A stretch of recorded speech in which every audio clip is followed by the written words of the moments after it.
എല്ലാ സമയത്തും നല്ല മോട്ടിവേറ്റഡ് ആയിരിക്കാൻ എന്താ വേണ്ടത്?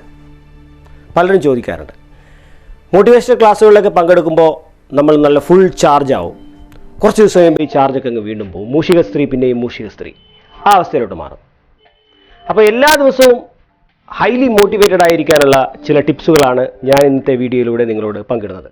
ഹായ് ഫ്രണ്ട്സ്, ഞാൻ മധു ബാലൻ. എൻ്റെ പുതിയ വീഡിയോയിലേക്ക് നിങ്ങൾക്ക് ഏവർക്കും സ്വാഗതം. ഈ ചാനൽ സബ്സ്ക്രൈബ് ചെയ്യുന്നതിനായി റെഡ് ബട്ടൺ അമർത്തുക.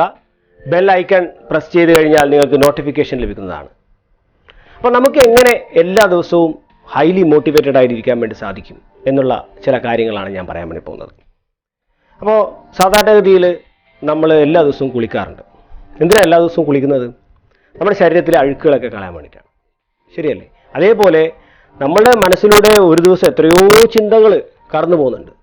ഈ ചിന്തകൾ ഇങ്ങനെ കടന്നു പോകുന്നത് കൊണ്ട് നമ്മൾ പല തരത്തിലുള്ള കാര്യങ്ങൾ ചെയ്യുന്നത് കൊണ്ട് തന്നെ നമ്മുടെ മനസ്സിലും ഒരുപാട് മാലിന്യങ്ങൾ കയറി കൂടിയിട്ടുണ്ടാവാം. അപ്പോൾ ഈ മാലിന്യങ്ങൾ നമ്മൾ ഡെയിലി ക്ലീൻ ചെയ്ത് കളഞ്ഞില്ലെങ്കിൽ അത് അവിടെ കിടന്ന് കൂടുതൽ നമ്മളെ പ്രശ്നങ്ങൾ ഉണ്ടാക്കത്തല്ലേ ഉള്ളൂ. അതുകൊണ്ട് തന്നെ ഹൈലി മോട്ടിവേറ്റഡ് ആവാൻ ആഗ്രഹിക്കുന്നവർ ആദ്യം ചെയ്യേണ്ടത് മെഡിറ്റേഷനാണ്. രാവിലെയും വൈകിട്ടും ഒരു 5 മിനിറ്റെങ്കിലും മെഡിറ്റേഷന് വേണ്ടി മാറ്റിവെക്കുക. മെഡിറ്റേഷൻ എന്ന് പറയുമ്പോൾ നമ്മൾ ആദ്യം ചെയ്യേണ്ടത്, നമ്മൾ ശാന്തമായ സ്വസ്ഥമായ ഒരു സ്ഥലത്ത് ഇരിക്കുക. ഇരുന്നതിന് ശേഷം നമ്മൾ ഡീപ്പ് ബ്രീത്ത് എടുക്കുക. ശ്വാസം ഉള്ളോട്ട് എടുക്കുന്ന സമയത്ത് ഒരു പോസിറ്റീവ് എനർജി നമ്മുടെ ഉള്ളിലോട്ട് പോകുന്നതായി, ഒരു ദൈവിക എനർജി, ഒരു പ്രകാശം നമ്മുടെ ഉള്ളിലോട്ട് പോകുന്നതായി സങ്കല്പിക്കുക.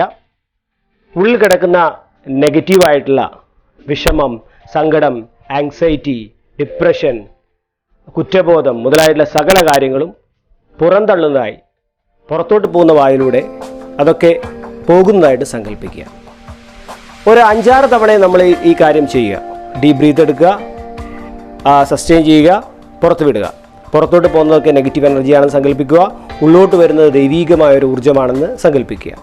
അപ്പോൾ അങ്ങനെ രാവിലെയും വൈകിട്ടും നമ്മൾ മെഡിറ്റേറ്റ് ചെയ്യേണ്ടതാണ്. അങ്ങനെ ചെയ്തതിന് ശേഷം കുറച്ച് നേരം നമ്മുടെ ശ്വാസം നോർമലാക്കി ആ ശ്വാസോച്ഛ്വാസം മാത്രം ശ്രദ്ധിച്ചുകൊണ്ട് കുറച്ച് നേരം ഇരിക്കാൻ വേണ്ടി ശ്രമിക്കുക.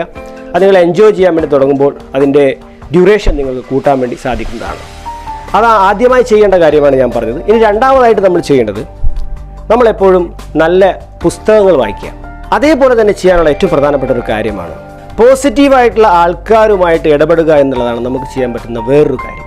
അപ്പോൾ പോസിറ്റീവായിട്ടുള്ള ആൾക്കാരുമായിട്ട് ഇടപെടുമ്പോൾ നമുക്ക് നല്ല എനർജി കിട്ടും. ആ എനർജി നമ്മളെ കൂടുതൽ മോട്ടിവേറ്റ് ചെയ്യും. അതേപോലെ തന്നെ നമ്മൾ മറ്റുള്ളവരെ പ്രചോദിതരാക്കാൻ വേണ്ടി ശ്രമിക്കുക. നമ്മൾ അവരോട് പോസിറ്റീവായിട്ടുള്ള കാര്യങ്ങൾ, അവരുടെ വിഷമങ്ങൾ ഉണ്ടെങ്കിൽ അവരുടെ വിഷമങ്ങൾ പരിഹരിക്കുന്ന രീതിയിൽ അവരെ ഇൻസ്പയർ ചെയ്യുന്നൊരു വ്യക്തിത്വമായിട്ട് മാറുക. ഓഫീസിലായാലും കുടുംബത്തിലായാലും നിങ്ങൾ ഒരു മോട്ടിവേഷണൽ സ്പീക്കറിനെ പോലെ എപ്പോഴും അവരോട് ഇടപെട്ടുകൊണ്ടിരിക്കുമ്പോൾ നിങ്ങൾ അറിയാതെ തന്നെ നിങ്ങൾ ചാർജ് ആയിക്കൊണ്ടിരിക്കും. ഡെയിലി ഹൈലി മോട്ടിവേറ്റഡ് ആയി നിൽക്കാനുള്ള 3 കാര്യങ്ങളാണ് ഞാൻ നിങ്ങളോട് ഷെയർ ചെയ്തത്. ആദ്യമായിട്ട് ഞാൻ പറഞ്ഞത്, നിങ്ങൾ മെഡിറ്റേഷൻ നിർബന്ധമായും ചെയ്യുക. രാവിലെയും വൈകിട്ടും ചെയ്യുക. അത് നമ്മുടെ ഉള്ളിൽ കിടക്കുന്ന നെഗറ്റീവ് ചിന്തകളെ പുറത്ത് കളയാനും കൂടുതൽ ഇൻസ്പിറേഷൻ ഉണ്ടാക്കാനും സാധിക്കും. രണ്ടാമതായിട്ട് ചെയ്യേണ്ടത്, ഡെയിലി നമ്മൾ നല്ല രീതിയിൽ നമ്മളെ പ്രചോദിതരാക്കാൻ സാധിക്കുന്ന പുസ്തകങ്ങൾ ഒരു 5 പേജ് മുതൽ 10 പേജ് വരെ വായിക്കുക.